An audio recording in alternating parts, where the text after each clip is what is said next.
एक समय की बात है, एक छोटी सी गांव में एक युवक रहता था जिसका नाम अर्जुन था। अर्जुन बहुत परिश्रमी और ईमानदार था, लेकिन उसे अपने जीवन में सफलता नहीं मिल रही थी। वह निराश हो चुका था और सोच रहा था कि उसके सारे प्रयास व्यर्थ हो रहे हैं। एक दिन अर्जुन ने यह निर्णय लिया कि वह भगवान श्री कृष्ण से मार्गदर्शन मांगेगा। वह जंगल में गया और वहां श्री कृष्ण की तपस्या करने लगा।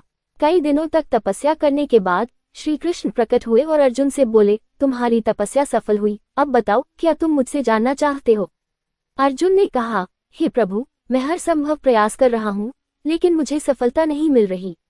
मैं ये समझ नहीं पा रहा हूँ कि मैं कहाँ गलती कर रहा हूँ। श्री कृष्ण मुस्कुराए और बोले, अर्जुन, एक बार एक किसान था जो अपने खेत में बीज बोता था, लेकिन उसे हमेशा चिंता रहती थी कि उसके बीज उगेंगे या नहीं। हर दिन वह जाकर जमीन को खोदता और देखता कि बीज में अंकुरन हुआ या नहीं। इस चिंता के कारण बीज कभी ठीक से उग ही नहीं पाते थे। तुम भी उसी किसान की तरह हो। तुम परिश्रम तो कर रहे हो, लेकिन हर समय परिणाम की चिंता में डूबे रहते हो। याद रखो अर्जुन, कर्म तुम्हारे हाथ में है, लेकिन उसका फल भगवान के हाथ में।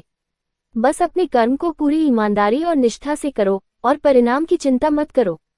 फल की इच्छा में कर्म करना ही असली बाधा है। ये सुनकर अर्जुन को समझ आ गया कि उसे केवल कर्म करना चाहिए और परिणाम की चिंता भगवान पर छोड़ देनी चाहिए।